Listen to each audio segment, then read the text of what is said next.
Hello friends, कैसे हो? सभी का एमआर क्लासेस में बहुत बहुत स्वागत है। जैसा कि फ्रेंड्स आपको पता है, रोजाना बाल विकास एवं शिक्षण विधि की आपके प्रैक्टिस सेट कराए जा रहे हैं। तो दोस्तों ये है आपका प्रैक्टिस सेट 6 और इससे पहले दोस्तों 5 करा दिए हैं, उन्हें आप देख सकते हैं। दोस्तों जितना हुआ करे आप लोग लाइव आया करो, जिससे आपको पता पड़े कि आपका स्कोप कितना चल रहा है, आपका स्कोर कितना है। ठीक है दोस्तों, तो देख लेते हैं जिस तरीके से आपके पेपर में आते हैं, किस तरीके से पेपर में जो छपते हैं प्रश्न आपके, वो ये रहे। ये है दोस्तों आपका बाल विकास एवं शिक्षण विधि। ठीक है फ्रेंड्स, और दोस्तों नोटबुक आप अपने हाथ में लिया करो, अपने नोट्स जो है स्वयं बनाया करो। और फ्रेंड्स ज़्यादा टाइम नहीं है, आप जो है इसके नोट्स ले लिए, उसके नोट्स ले लिए, अगर इस चक्कर में पड़ जाएंगे तो दोस्तों आप एक भी नोट्स कंप्लीट नहीं कर पाओगे। तो जितना हो सके आपके पास में जो भी नोट्स हैं उनका दोस्तों रिवीजन कर लीजिए, और जितने भी आपके पास में प्रैक्टिस सेट हैं पुराने वाले, उन्हें दोस्तों कर लीजिए। आप फ्रेंड्स अच्छी तरीके से अपना यूपी टेट क्लियर कर सकते हो। ठीक है दोस्तों, तो अपने नोट्स जो बनाए हैं, अगर उन्हें आप नहीं पढ़ेंगे तो उनमें जंग लग जाएगी। इसलिए दोस्तों जितना हो सके अपने नोट्सों का रिवीजन कीजिए, और जो इम्पोर्टेंट चीज़ है उन्हें साथ में लिखते चलिए। ठीक है फ्रेंड्स, तो देख लेते हैं। आपका पहला क्वेश्चन है, निम्न में से कौन सा समवर्ग गैनी के अधिगम अनुक्रम में नहीं है? तो बताइए। पहले का, दूसरा समस्या समाधान, कौन सा सही है? समस्या समाधान पहले का दोस्तों, दूसरा सही है। ठीक है, अगला है, मास्लो की मानव आवश्यकताओं की श्रृंखला में सबसे मूलभूत वर्ग में है। तो मूलभूत वर्ग में है तो वो है आपका शारीरिक आवश्यकता, यानी कि तीसरा सही है, दूसरे का तीसरा। अगला है दोस्तों, व्यक्तित्व मापन से संबंधित परीक्षण है। तो कौन सा परीक्षण है बताइए? ये है आपका स्थिति पेशी। कौन सा है? स्थिति पेशी। अगला है, निम्न में से किस अवस्था में बालक मानसिक परिपक्वता को प्राप्त करने के लिए तत्पर रहता है? बताइए। मानसिक परिपक्वता को, तो फोर्थ का दोस्तों किशोरावस्था। चौथा सही है, किशोरावस्था ऐसी अवस्था है जिसमें दोस्तों बालक जो है मानसिक परिपक्वता को प्राप्त करने के लिए तैयार रहता है। ठीक है, तो चौथे का आपका चौथा सही है। अगला है, ऑप्टाकॉन नामक शिक्षण सहायक सामग्री उपयोगी है। किसके लिए उपयोगी है? तो पांचवे का दोस्तों अंधे बालकों के लिए। कौन सा है? अंधे बालकों के लिए ये ऑप्टाकॉन जो है ये सामग्री उपयुक्त है। तो दोस्तों इसे नोट कर लेना, बहुत ही इंपॉर्टेंट है ये ऑप्टाकॉन वाला। ठीक है फ्रेंड, तो पांचवे का तीसरा सही है, ये जो है अंधे बालकों के लिए उपयुक्त है। अगला है, मानसिक स्वास्थ्य। कौन सा है? मानसिक स्वास्थ्य किस तरह का व्यवहार है? बताइए किस तरीके का व्यवहार है? ये है दोस्तों समायोजी। कौन सा है? समायोजी, यानी छठवें का पहला ही सही है। अगला है, शिक्षण के उद्देश्य के आधार पर शिक्षण को कितने भागों में विभाजित किया गया है? तो कितने में किया गया है? 3 भागों में। शिक्षण को दोस्तों 3 भागों में विभाजित किया गया है। ठीक है, अगला है आपका, बालकों में कल्पनाशील चिंतन का मुख्य आधार क्या है?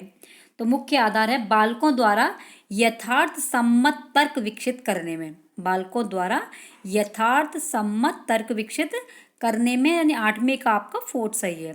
अगला क्वेश्चन है, बालकों की जैवीय अवस्था का वर्णन करते समय वह घटक जिसे महत्व प्रदान करना आवश्यक नहीं है? बताइए। शारीरिक शक्ति को। कौन सा है जिसे महत्व नहीं है? वो है आपका शारीरिक शक्ति को। अगला फ्रेंड्स है आपका 10वां, निम्न में से एक शिक्षक के लिए अपनी कक्षा में अनुशासन बनाए रखने के लिए क्या आवश्यक है? तो वो आवश्यक है बालकों के साथ विनम्र रहना, किंतु दृढ़ भी रहना। आपको बच्चों के साथ में विनम्र रहना है, लेकिन आपको दृढ़ता भी दिखानी, जिससे बच्चे अनुशासन को नहीं बिगाड़ सके। ठीक है दोस्तों, अगला क्वेश्चन है, देखिए, बालकों के प्रति हमेशा कठोर व्यवहार नहीं कर सकते हैं, बालकों की इच्छा के अनुरूप कार्य भी नहीं कर सकते हैं, हमेशा बालकों की जिद भी पूरी नहीं कर सकते। तो आपके लिए देखो बिल्कुल सही दिख रहा है, अगर आप अपने आप को टीचर हो, हमेशा ऐसे क्वेश्चन आया करो, तो आप टीचर हैं और जब क्वेश्चन का आंसर दिया करो तो अपना बच्चा समझ के दिया करो कि ये मेरा बच्चा है, मैं टीचर हूँ, तो मुझे किस तरीके से फॉलो करना होगा। तो इसका जो हो गया, बालकों के साथ विनम्र रहना किंतु दृढ़ भी रहना। 11वां क्वेश्चन है, बालकों में सामाजिक अनुशासन बनाए रखने हेतु सर्वश्रेष्ठ उपाय क्या है? बताइए, सर्वश्रेष्ठ उपाय क्या है? वो है आपका बालकों में अच्छा बनने की इच्छा पैदा करना। बालकों में अच्छा बनने की इच्छा पैदा करना। अगला है दोस्तों, पावलोव ने अपने अधिगम सिद्धांत को किस रूप से प्रस्तुत किया है? शास्त्रीय अनुबंधन सिद्धांत, बंधित प्रत्यावर्तन सिद्धांत, शास्त्रीय प्रत्यावर्तन सिद्धांत, अनुबंधित अनुबंधन सिद्धांत, बताइए। तो 12 में का आपका पहला ही सही है, शास्त्रीय अनुबंधन सिद्धांत। दोस्तों इसे भूलना मत, पावलोव ने जो सिद्धांत दिया है वो प्रस्तुत किया था शास्त्रीय अनुबंधन सिद्धांत। ठीक है, क्या है? शास्त्रीय अनुबंधन सिद्धांत। ठीक है, अगला क्वेश्चन है आपका, बालकों में प्रेरणा हेतु उपयुक्त स्रोत नहीं है। उपयुक्त स्रोत नहीं है बालकों की प्रेरणा के लिए।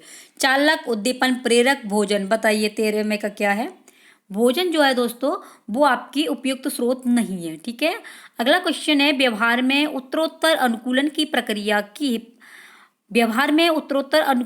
की प्रक्रिया ही अधिगम है। निम्न में से यह कथन किसका है? तो बताइए 14 का दोस्तों 4 स्किनर का है। ये अनुकूलन वाली बात आ गई है, व्यवहार में उत्तरोत्तर अनुकूलन, तो ये है आपका स्किनर का। अगला है आधुनिक शिक्षा। कैसी? आधुनिक शिक्षा पद्धति के अनुसार प्राथमिक विद्यालयों में निम्न में से किसका प्रयोग नहीं किया जाना चाहिए?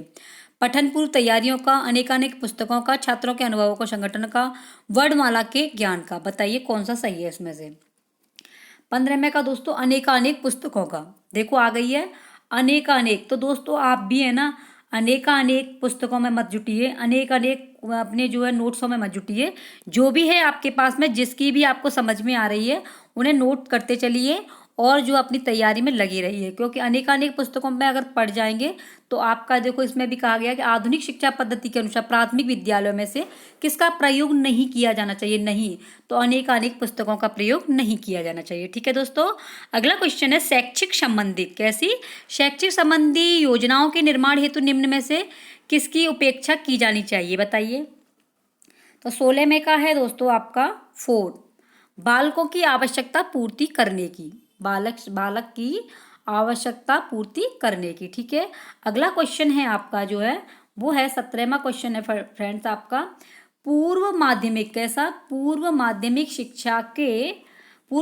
कक्षा के बालकों के समाजीकरण में खेलों द्वारा जो लाभ प्राप्त होता है वह क्या है? बताइए वो क्या है? तो वो है आपका बालक सामाजिक प्रत्याशाओं के अनुकूल समायोजना सीख लेता है। बालक सामाजिक प्रत्याशाओं के अनुकूल समायोजन सीख लेता है। अगला क्वेश्चन है क्रिया की सफलता से संतोष एवं असफलता से असंतोष होता है। थॉर्नडाइक के किस नियम की ओर इशारा करता है? बताइए कौन सी ओर ये इशारा कर रहा है? अभ्यास का, प्रभाव का, तत्परता का या अनुकूल का? तो 18 में का है दोस्तों दूसरा, प्रभाव का, क्योंकि क्रिया की जो सफलता से संतोष एवं असफलता से असंतोष होता है, थॉर्नडाइक के अनुसार ये जो है प्रभाव की ओर इशारा करता है। अगला क्वेश्चन है प्रशिक्षण स्थानांतरण का संबंध निम्न में से किसके साथ है? पर्यावरण के सीखने के साथ, नवीन कार्य सीखने के साथ, या एक परिस्थिति से प्राप्त प्रशिक्षण का दूसरी परिस्थिति के सीखने में उपयोग करने के साथ में? बताइए 19 में का कौन सा सही है? तो ये है आपका तीसरा, एक परिस्थिति से प्राप्त प्रशिक्षण का दूसरी परिस्थिति के सीखने में उपयोग करने के साथ। अगला क्वेश्चन है मानसिक स्वास्थ्य विज्ञान का संबंध है तो किससे है? मानव कल्याण से है, पाठ्यक्रम सुधार से, बालक के परिवार से, या इनमें से कोई नहीं? तो 20 में का है दोस्तों आपका मानव कल्याण से। ठीक है, मानसिक स्वास्थ्य विज्ञान का संबंध किससे है? मानव कल्याण से।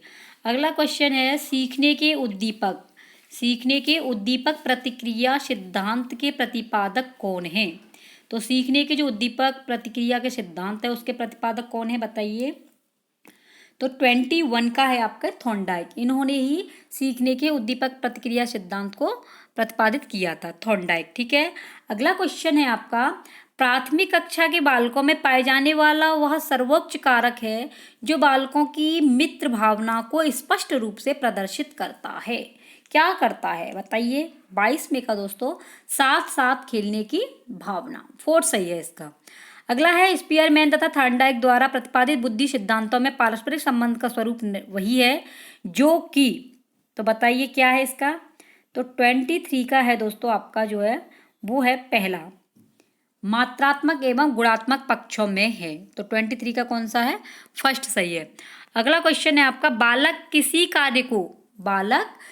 कार्य को अपनी स्वयं की इच्छा से न करके दूसरे की इच्छा या किसी बाह्य प्रभाव से करता है, ऐसा किस प्रेरणा से होता है? कौन सी प्रेरणा में होता है? बताइए। तो 24 का दूसरा सकारात्मक, कौन सी प्रेरणा से होता है? ये है आपका 24 में का नकारात्मक प्रेरणा से, यानी कि 24 में का आपका दूसरा बिल्कुल सही है। नकारात्मक प्रेरणा के कारण जो है बच्चा दूसरे की इच्छा या किसी बाहरी प्रभाव से करता है। अगला क्वेश्चन है, आपकी कक्षा में एक बालक दूसरों के साथ झगड़ने के साथ साथ चोरी भी करता है, उसकी इस समस्या का उपचार आप निम्न में से कैसे करेंगे? मनोविश्लेषण विधि द्वारा, मनो अभिनय विधि द्वारा, खेल द्वारा या प्रशिक्षण विधि द्वारा? बताइए। तो 25 में का दोस्तों प्रशिक्षण विधि द्वारा, 4 सही है। अगला क्वेश्चन है, निम्न में से क्या पिछड़े बालकों की समस्या है? शारीरिक रूप से अयोग्य, अधिगम की क्षमता कम होती है, सामाजिक व्यवहार में कुशल नहीं होते। तो 26 में का क्या है आपका 4, यानी सभी चारों ही बिल्कुल सही है ये, ठीक है। अगला है, विशिष्ट बालकों की श्रेणी में आने वाले बालक कौन से हैं? प्रतिभाशाली, पिछड़ा बालक, मंदबुद्धि बालक, ये सभी। तो बताइए विशिष्ट बालकों में कौन से बच्चे आते हैं? तो अब प्रतिभाशाली भी आते हैं, पिछड़ा बालक भी आते हैं, मंदबुद्धि बालक, ये सभी। 27 में का कौन सा है? 4 सही है। अगला है, समायोजन की प्रक्रिया का प्रमुख आधार क्या है? बताइए। 28 में का दोस्तों पहला सही है, संतुलन। समायोजन कहाँ होता है? जहाँ संतुलन होता है। अगला क्वेश्चन है, अंतर्मुखी बालक की एक मुख्य विशेषता यह है कि वह सभी के साथ मिलकर चलने वाला होता है, समस्याओं को पारस्परिक रूप से समझने वाला होता है, एकांत में विश्वास रखने वाला होता है, स्वयं को यथार्थ के अनुकूल ढालने वाला होता है। बताइए। 29 में का दोस्तों आपका तीसरा सही है, एकांत में विश्वास रखने वाला होता है, जो अंतर्मुखी बालक होते हैं। अगला क्वेश्चन है, एक बालक जब सीखी गई क्रियाओं को अन्य समान परिस्थितियों में उपयोग करता है तो उसे क्या कहते हैं? बताइए। तो 30 में का दोस्तों आपका परिपक्वता कहते हैं। एक बालक जब सीखी गई क्रियाओं को अन्य समान परिस्थितियों में उपयोग कर लेता है तो वो क्या हो जाता है? परिपक्व हो जाता है। तो 30 में का जो आपका तीसरा सही है, परिपक्वता।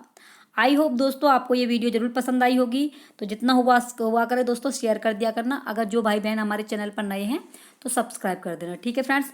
मिलते हैं अगले प्रैक्टिस सेट के साथ में। तो जितना हुआ करे दोस्तों आप लोग लाइव आ जाए करो, ठीक है फ्रेंड्स।